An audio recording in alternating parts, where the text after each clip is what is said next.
Ambiance apocalyptique ce lundi sur Nantes. Tout au long de la journée, un voile orangé a recouvert tout l'ouest.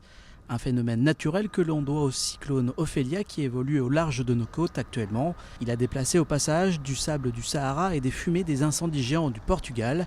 Du coup, les tweetos photographes s'en sont donnés à cœur joie avec quelques clichés plus spectaculaires les uns que les autres, voire un peu trop.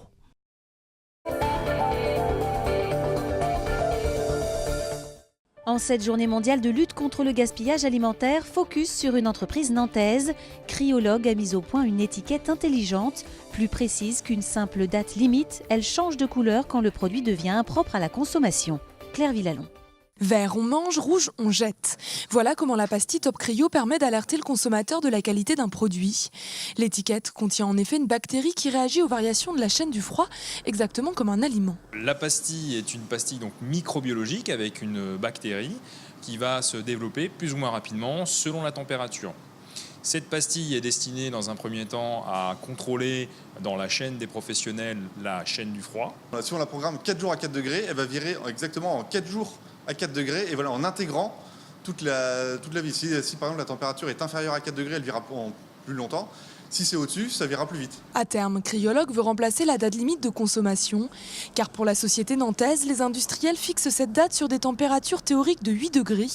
Certains produits sont donc jetés alors qu'ils pourraient encore être consommés. Avec l'évolution des réfrigérateurs, les consommateurs peuvent avoir des températures plus basses et donc potentiellement le produit peut être consommé après la DLC. Et c'est ce qui se passe puisque le rapport de l'ANSES qui date du mois de juillet 2017 démontre que 50% des ménages consomment après la DLC. Selon l'ANSES, c'est un danger. Si on y émet l'étiquette, on pourra à l'aise, de façon plus sécurisée, dépasser la DLC et donc réduire le gaspillage alimentaire. 10 ans de recherche et 12 millions d'euros ont été nécessaires pour créer cette pastille. Elle est déjà utilisée par certains traiteurs ainsi que dans la restauration collective. Et Cryolog espère bien l'avoir débarquée à l'avenir dans les rayons des grandes surfaces. Entre 300 et 1000 personnes, selon les organisateurs, se sont retrouvées samedi pour un déménagement symbolique de l'aéroport Nantes-Atlantique. Une mobilisation initiée par les riverains, lassés d'attendre une décision sur le transfert. Jean-Michel Naga. Transférer l'aéroport, on a voté. Transférer l'aéroport. Ils en ont ras-le-bol et ils le disent haut et fort. Eux, ce sont les riverains de l'aéroport Nantes-Atlantique, organisateurs de ce déménagement symbolique et inquiets de la tournure que prennent les choses. La population prend conscience que l'aéroport, il y a un risque qu'il reste et donc ils disent nous on prend plus soin des animaux, des petites bêtes que de nous. Et nous on existe. Leur cri au fond c'est ça. Des riverains qui s'inquiètent aussi pour leur santé. Il y a des études scientifiques qui prouvent que les infarctus, les AVC sont dus au bruit intermittent. On évalue à peu près à 50 personnes qui vont mourir parce que l'aéroport n'a pas été transféré. Et ça, c'est tout bonnement insupportable. La démocratie a parlé, la justice a parlé, les techniciens ont parlé. Les gens, je vais vous le dire, ils en ont marre. Alors maintenant, il faut que cet aéroport déménage et qu'on n'en parle plus. Et dans ce combat, les riverains reçoivent le soutien de nombreux élus, de droite comme de gauche, prêts à défendre ce projet coûte que coûte, même si la commission de médiation donne un avis défavorable. On ne suivra pas la commission, parce que de toute façon, l'aéroport de Nantes ne peut pas rester là. Donc si par hypothèse, on disait « Ah bah on ne fait pas Notre-Dame-des-Landes », mais on fait quoi? Parce que le statu quo n'est pas possible. La commission rendra sa décision d'ici la fin de l'année et ils sont nombreux ici à penser que le bras de fer sur ce dossier ne s'arrêtera pas là. Raconter l'histoire de Nantes en bande dessinée, c'est le travail que viennent de réaliser 5 Nantais. Le premier tome vient de sortir en librairie. Benoît Balti a rencontré la scénariste.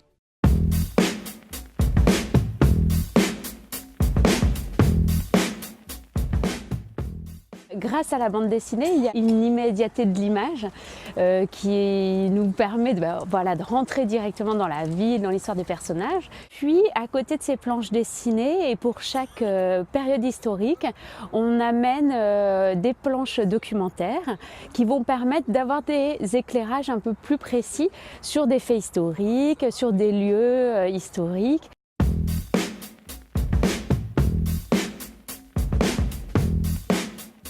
Sur ce premier tome, on part de l'Antiquité au XVe siècle. On aurait pu remonter un petit peu plus loin dans le temps parce qu'effectivement les premières traces d'occupation à Nantes, elles datent d'avant l'Antiquité. Mais bon, ce sont des traces éparses dont on a quand même peu de vestiges aujourd'hui.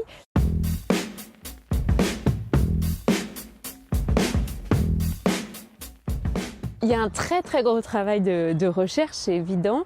Je me suis plongée à corps perdu dans les archives nantaises.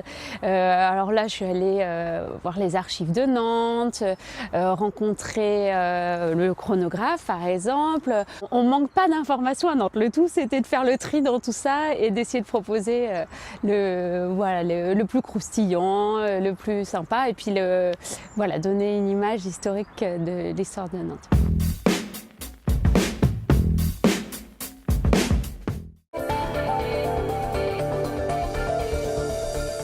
La programmation n'est pas encore connue, mais qu'importe, les passes 3 jours du Hellfest sont partis en moins de 30 heures ce week-end, un nouveau record. Pour sa 13e édition, la mise en vente avait démarré vendredi 13 à 13h13 sur Internet. Patience pour les déçus qui voudraient tout de même assister au célèbre festival de métal organisé à Clisson les 22, 23 et 24 juin. Les passes à la journée seront mises en vente quand la programmation sera connue.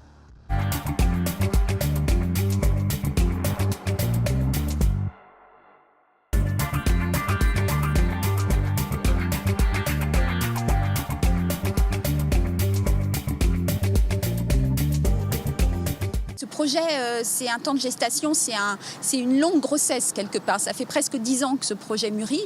D'abord, il y avait des locaux qui n'étaient plus adaptés, des élèves qui étaient dispersés sur différents sites. Je crois qu'on a compté jusqu'à 10 sites de formation.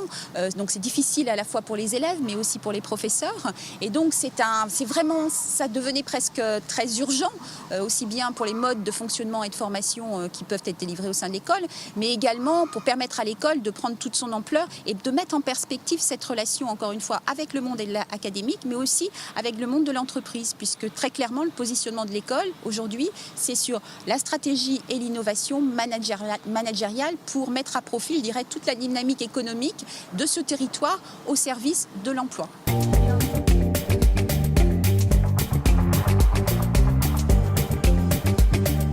Je tiens vraiment à ce qu'il puisse représenter également toutes les formes d'enseignement et d'usage que doit incarner l'école. C'est effectivement un bel objet qui se veut respecter, je dirais, l'environnement, donc avoir une forte empreinte en termes de développement durable, être très innovant en termes de numérique, mais également avoir des enjeux de santé et bien-être pour à la fois les étudiants, les enseignants, mais également tout le public que l'école sera amenée à recevoir.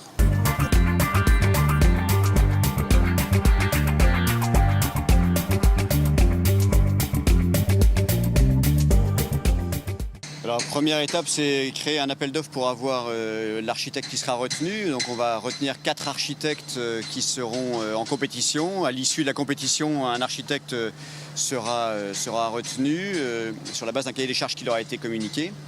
Et ensuite, on attaque la construction. Je pense que le premier coup de pioche devrait se trouver début 2019 pour une construction et une livraison du bâtiment en 2022.